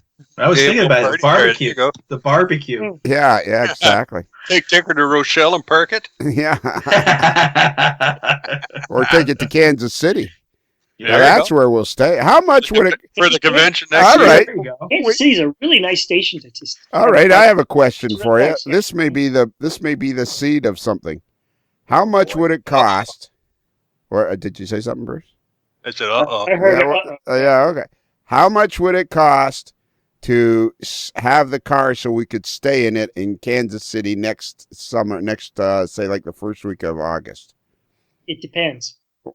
On what? I'm serious. If the car happens to be going through Kansas City on another trip, it's going to cost you a whole lot less than if you have to bring the car to Kansas City and back. Okay. I am currently working on my 2018 charter schedule. And part of doing that is trying to see what trips are available or what people are looking for trips. And if we can design our trips, some of our trips we offer to the public to dovetail with some of the existing charters, we can offer lower costs because the car is being utilized for trips as opposed to positioning. So if you're really, really curious, I can sit and work up a cost for what it would be to take the car to Kansas City, stay a couple nights or whatever, and bring it back to Pittsburgh, versus if I happen to be like, let's just say I get a trip that goes to Chicago. Well, right. Chicago to Kansas City is a whole lot less than Pittsburgh to Kansas City. Right. Well, so some of that depends on the date that you want it, and if the car is close to where we want it. Okay, it's August 5th to the 12th in 2018. Okay. And I highly recommend you get a large deposit. So the charter. Minus the cost of getting the car there, depending on whether it's a charter or whether it's being shipped out there, what would the cost be to stay in the car during that time frame? Okay, my current fees for the car, I'll call it, you have a full service car. There's your tenant there. The car's there is $1,000 a day. But again, 6 bedrooms, so you divide 1,000 by 6, and that gives you, you're about what, 150-ish or somewhere right. in there. Okay. About the and that wouldn't include food though. That wouldn't include food. No, if you want food, it would be equivalent to staying at a nice hotel, or better. Yeah. Wow. But it's the car's a nice hotel. Yeah, exactly. It's beautiful. Lionel, if you could pull that off, I would definitely. Why do I got to pull it off? You're on here too. No, I'm just saying you're the. What is going on August 5th through the 12th? That's the NMRA National Convention, the National Model Railroad Association National Convention next August in 2018, and everybody's getting themselves all worked into a lather about it already. Yeah. We got two guys. I'll talk to you more with that. When we're. We got two. There's two guys. There's two guys in Britain. A guy named Peter Borchards and another guy named Gordy Robinson. They've rented a house and they didn't tell anybody. Yeah, which we're gonna crash it. Yeah, which really hurts us. Really hurts us that they left us out like that. All right. It's a great station. Wonderful venue. Yeah. So how often does so why are you selling it? Did you wake up bolt upright in bed one day and went, I don't want this anymore? You've heard the phrase "happy wife, happy life." Okay. That has a lot to do with it. All right. The car so far has not been a blessing to our marriage. Again, and you're downsizing, right? Downsizing, yes. So what if you sell? If you were looking to buy a private car, that would be one of the parameters that I would definitely make sure is your wife is on board. Oh yeah, sure. It just makes it a lot harder. And you found this out. You found this out post buying the car. Yes. Well, okay, I'll a couple examples. My wife says she's a good sport about it, but it's still one where she has two nicknames for the Berlin. Okay, one is called My Mistress. Right. Okay, and the second one is called Our Retirement. Yeah. So it's one where and she has very good valid points with it too. Absolutely. Yes, it is a whole lot of money that's there. It's also a lot of time that occupies my mind. Right. Just because the logistics of it and the amount of work that it takes is incredible, much more than I ever thought. So yeah, she has some really valid points with it. And let me ask you this question, because I could the car's been great, it's been wonderful, but I can sell it and still be happy and content and have a great life. Sure, exactly. So, and your wife's name is Jeannie. Jeannie. Well, Jeannie, the car's. And we've been married since 1981, so we're in it for the long haul. Sure. Yeah. And how old were you then? 46. So when Valentine's Day rolls around, do you buy her flowers? At least. Because that's good, because we got a couple of knuckleheads up in Green Bay that had managed to convince themselves there was no need to do that because their wives had told them, no, we don't want nothing, and they bought into that, and I had to straighten them out. It's always to go presents for pretty girls. Yeah, I mean, that's presents for pretty girls. Exactly. End of story. Go ahead. So Kevin, if you sell the car, what's the next great adventure? Oh gosh, probably Europe. You're gonna buy Europe? Not necessarily. Buy Europe. Necessarily train related, but doing some family genealogy. Okay. Next All right. adventure would be doing going back to Northern Ireland and maybe trying to find some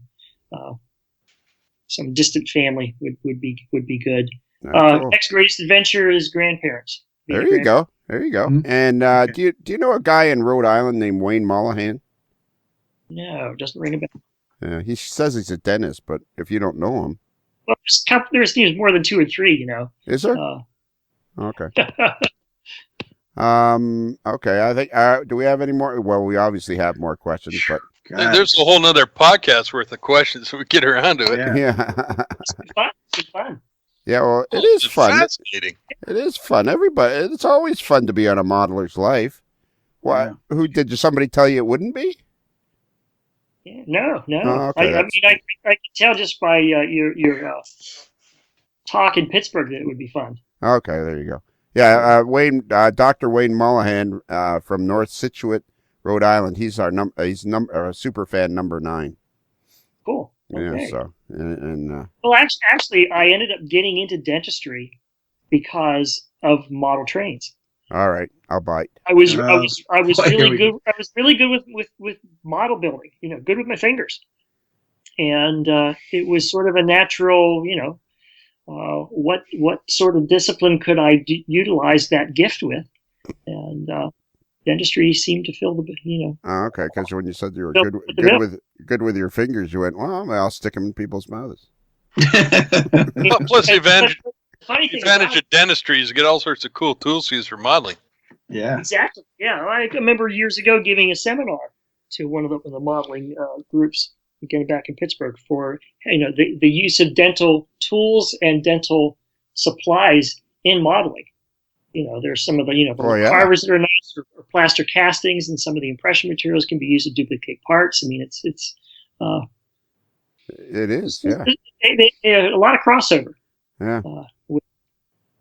So model railroading got me into dentistry, but once I got into dentistry, then, working 8 hours a day doing close work, I couldn't do it at night. So my modeling kind of dropped off. Right. Exactly. Yeah. Okay. And it's replaced by this huge, big machinery, of real railroad cars. I mean, that was, just the opposite of what I do day in and day out, tiny little teeth, Did you train versus tiny little teeth? as a model railroader, do you have a favorite railroad or fantasy railroad that you model or would like to model? We're I'm getting an SPF. SPF, okay. SPF. Slobber and Pensy Freak. So slobber. SPF. Yeah. Slobber and Pensy. So, All right. Pennsylvania Railroad. I was modeling in the mid '50s steam diesel. Got my Sharks and my N6B cabooses and there you go. that sort of stuff. So some K4s and away you go. Yeah, two K4s and belonged to Pensy, Historical and Technical Society for a bunch of years. And so how often do you get up to the club in Gibsonia? Oh, a couple times a month. Oh, okay, that's good then. And is that layout pretty much finished? Pardon? Is the club finished? Yeah. No, there's a lot of the club buildings that were put in on the first phase. They were cardboard cutouts. Okay. Those are all getting replaced by highly detailed models. All right. They just got the newsletter today that the club got very good news. They got zoning approval for a significant expansion to the club building. Wow. Which will take it probably add an extra 1,000 or 2,000 more square feet onto the club layout. Holy cow! So how big is the layout now there? It's around 4,000 square feet. The layout itself? The building is 4,000 square feet. I'm not sure the extra square footage of the layout itself. All right. I don't have those numbers off the top of my head. But when was that again, Bruce? August of 2000? Yes. All right, so there you go. When next time you go up there, look for the August of 2000, and see if the cover is prominently displayed somewhere in the clubhouse. It is. I'll have to take a picture of it next time I go, and I'll send it to you. Yeah, would you please? Sure. Yeah, and then I'll see if I can't send them an autographed picture of myself they can put right beside it. Okay. All right. Yeah, we need a dartboard anyhow. Yeah, exactly. We're not finished here, by the way. You're not getting off that scot-free. We're going to wrap this up, but we have something else that I think might be right up your alley.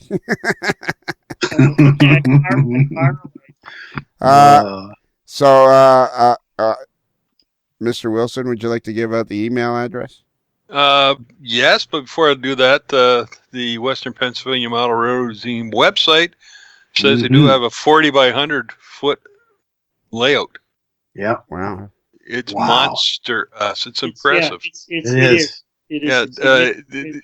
WPMRM.org.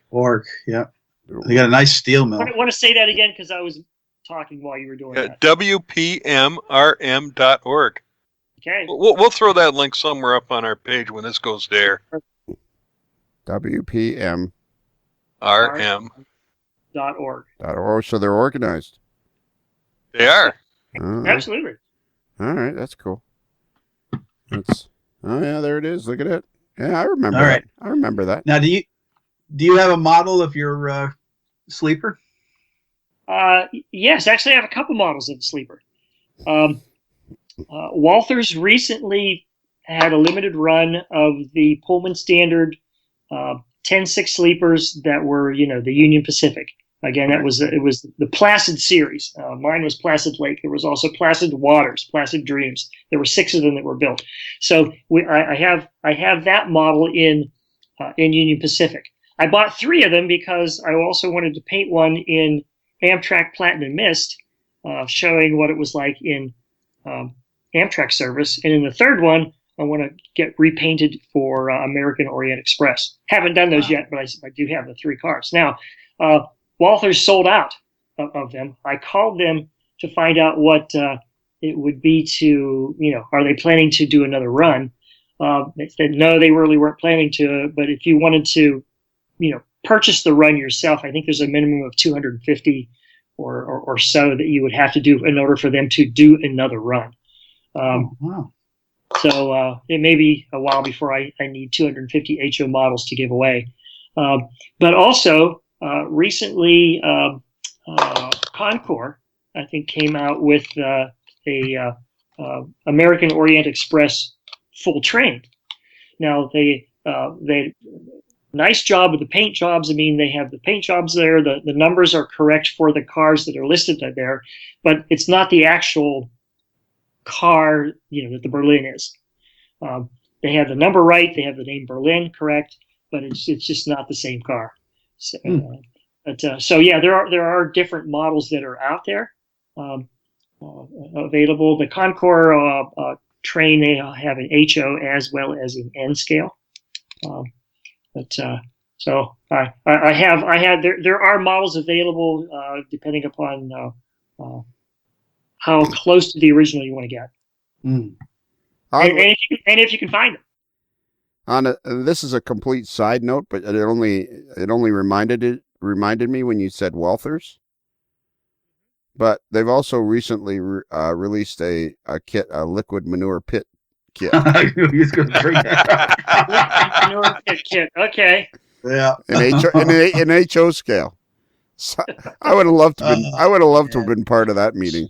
Well, I know what I'm going to ask Santa for this year. Yeah, I would have paid money to be part of that meeting. Yeah. When they're What do you think we should build, guys? Steam locals. Hey, how about a liquid manure pit? Yes! It's got to sell more than anything. But, on a warped sense of humor, it may just sell like hotcakes. You just never know. I mean, this is a crazy enough world, Or it may sound like, something that the Goldhorn would blast out here. Yeah. Mm-hmm. Well, I saw the picture today, and the first thing I thought it was a settling tank on at a sewer treatment plant. Yeah. So modify it. Yeah, it also looks like a liquid manure pit. Yes, it does. And Bruce, did you say you were buying a new computer? Who? I had this crazy dream last night. On Tuesday, I was out to lunch with you. Yes. And you said you might be buying a new computer, and then I woke up in a cold sweat thinking, well, that never happened. What the hell happened here? Yeah. Goldhorn again. Sit again. Yeah. Oh, boy. No, I don't think the Goldhorn for that. Oh, okay. Okay, so now... Address now? Yeah, hang on. We can't all talk at the same time. Well, we could. Oh, yes. Yeah, I can. That's when you get Not everybody gets talking yet. When you get your new computer, I can hardly wait because then your mic won't cut in and out because you'll have a faster processor, which is going to be exciting. Very. So let's give out the email address. Okay. Our email address is. Hang on. Hold on a minute. Wait a minute. Kevin, I need to investigate your personality. Okay. You sound like a fun guy. At times you can do that, yeah. It's probably from. I can be serious, but I can also have a good time. Yeah. It's probably from being exposed to nitrous oxide. Because he sounds like he likes to talk. Irish bourbon will do the same thing. What will do the same thing? Bourbon. Oh, okay. Irish bourbon, yes. All right. And you're doing this on your iPad, right? Or your laptop? I'm on a laptop. Okay. And it's also 100 years old. Air, yeah. What's that?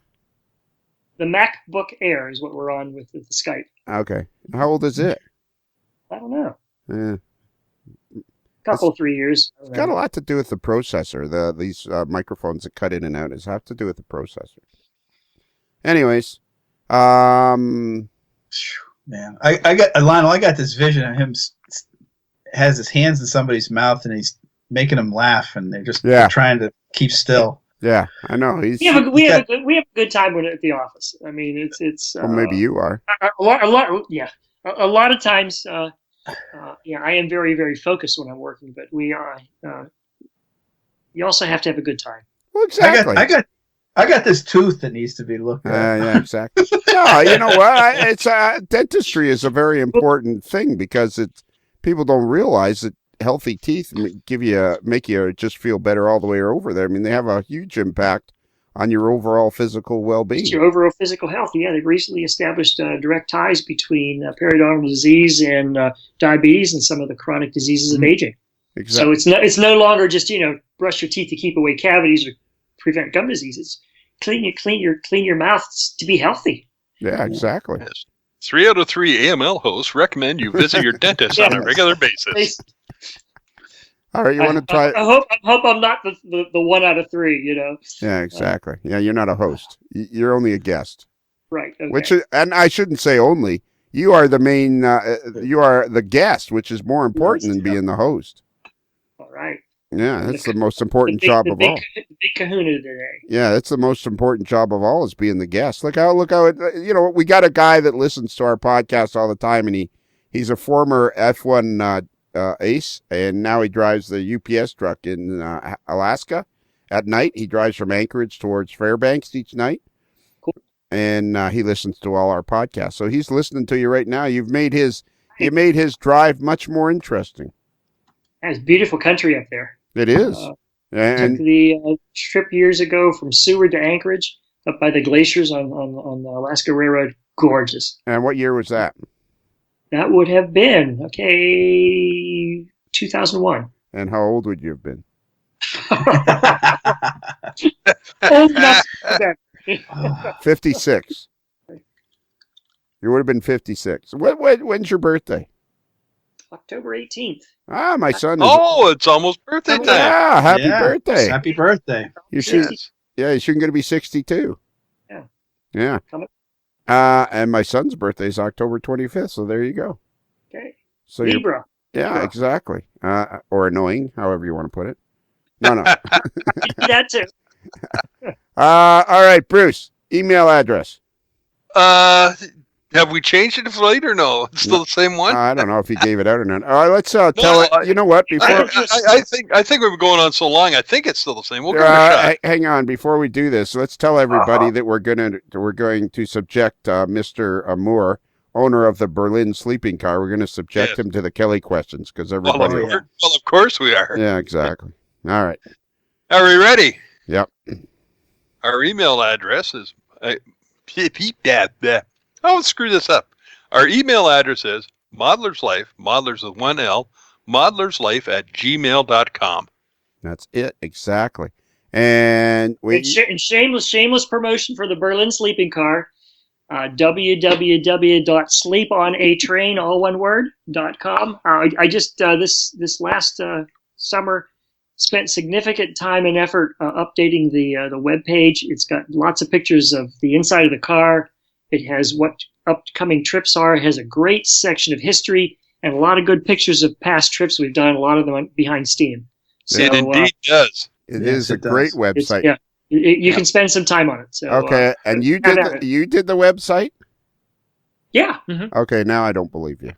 Yeah. I mean, I assembled all the information to put on it, but we have a company that now we're getting somewhere. Together, but, yeah. See that?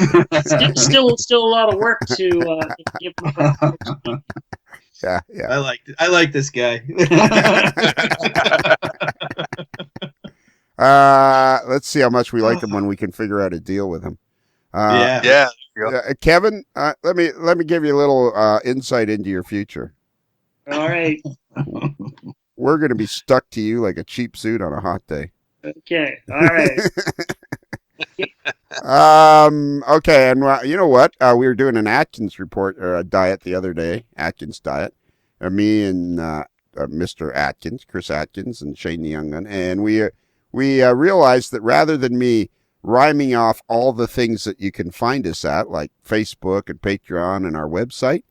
Yes. If we because I've updated my website recently for the podcast, which is modelerslife.com. Only the difference is I updated the website. I don't have a crew of thousands. So anyways. And you also got to mention the fact that the reason you have this podcast, besides hearing yourself talk, is that when we have guests on, we're always looking for free stuff. Yes, exactly. Okay. That's the key. That is the key to this website, is that you get all this free stuff. Is primarily and now that you mention it, Can anybody hear me? Because I can feel my lips moving. Are they? Primarily, Kevin, this would be an ideal time to refer to you as Mr. Moore. Primarily, Mr. Moore, the reason we do this podcast is in order to encourage world peace and love amongst all of our fellow men, and just have harmony throughout the world. That's why we do the podcast. And Absolutely. A noble cause. Absolutely. And aside from that, what we really want is free stuff. Altruism ends here. Yeah, exactly. So, like, if you have a notepad with the Berlin on it or something, we'll take it. You know? Okay, all right. Or if the car's running somewhere and you want to let us ride on it, that's okay Sure, too. sure, okay. Or think August. Yeah. Yeah, think August, yeah. All right. So we do have a website. It's a ModelersLife.com. And on that website, you can find a button to push, and it'll take you to our Facebook page. You can find a button to push. It'll take us to our Patreon site, where we have more podcasts available at a small cost to the consumer. And I think that is it, is it not, gentlemen? No, it's also got links to Libsyn and iTunes where you can find the podcast. Yes, it does. I knew that. I made those buttons too. They're beautiful. Well, there you go. They are beautiful things. Yeah, exactly. All right. I think that's it, is it not? Yes. It is almost. Yes. Now, Mr. Moore, we have one last thing that I'm assuming you've listened to every one of our podcasts. Oh, yes. Yeah, exactly. But at the end, you probably actually a lot of, not all of them, but a good number. Yeah. At the end, we have an opportunity. What we need you to say is "Happy Rails." Wow. I just realized this is our first owner of rail equipment that's going to say "Happy Rails" to you. Ooh, wow, how appropriate. Yeah, because he's actually ridden the rails and he has railroad equipment. He had a caboose, you know. Yeah. And he had a caboose, and he's had numerous rail cars, and he wanted to tell us this all in 10 minutes. Yes. And that reminds me, you and I rode a caboose one time. And it morphed from there. Yeah, exactly. Yeah. That reminds me, you and I did a caboose trip one time in number 2003, I believe it was. Was it? On the Indiana Northeastern. How old were you? How old was I? 2003. I would have been like 40. I'm not good at math. 48. What was it we asked him that he did in 2000? Oh yeah, he went to Alaska in 2001. What kind of car were you driving? Next time I do this podcast, I'm going to write a chart. And I'm going to write every single year, and right next to it, how old I was. Huh? So when you say, when it was, how old are you when this happened? And I'll just be able to look at the chart quickly and say. Oh, okay. See, now I didn't get that memo. Are you going to be on again? You said there's so much more information we can go. Yeah, we could do it. We could do a live broadcast from Kansas City. And yeah, there you go. What kind of car? Keep working it. What kind of car? CML Live from the convention in Kansas City. Let's practice it. Let's on the house track at the Kansas City terminal. Let's practice again. What kind of car do you drive? What kind? I mean, like automobile? Yeah, the boy. Yeah, drive. You can't drive the Berlin. It has to be pulled by another locomotive or a locomotive. My other car is a Pullman. Yeah. It's a Honda CRV. Okay. What year is it? Yeah. 2014. There we go. See how that easy that is? So how old is the car? 3 years. Attaboy. Now we're getting some. Yeah. All right. So are you ready? When I bought the car. Okay. Yeah, that's right. Yeah. So now? Do you remember what it is you have to say? Happy trains to you. No, not even close. Not even close. Happy trains to you. No. Happy rails to you. Happy rails to you. Happy rails to you. Happy rails to you. Happy rails to you. Yeah, there you go. Okay. Without the singing. All right. Well, Kevin, as we close the barn... Okay. Can you guys hear me? Because I can feel my lips moving. This is great. Gold, Terry, it's gold. Well, Kevin, it's been fun. It's been fun.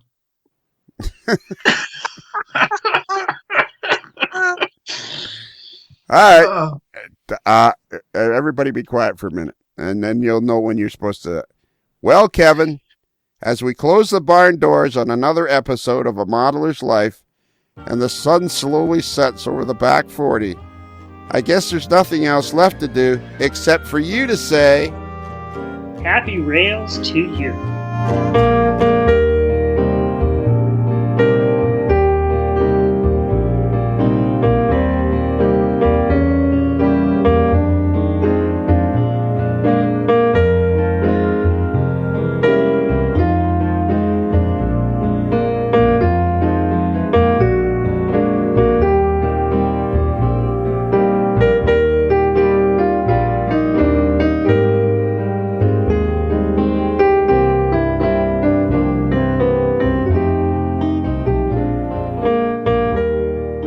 It's another Lincoln Homer.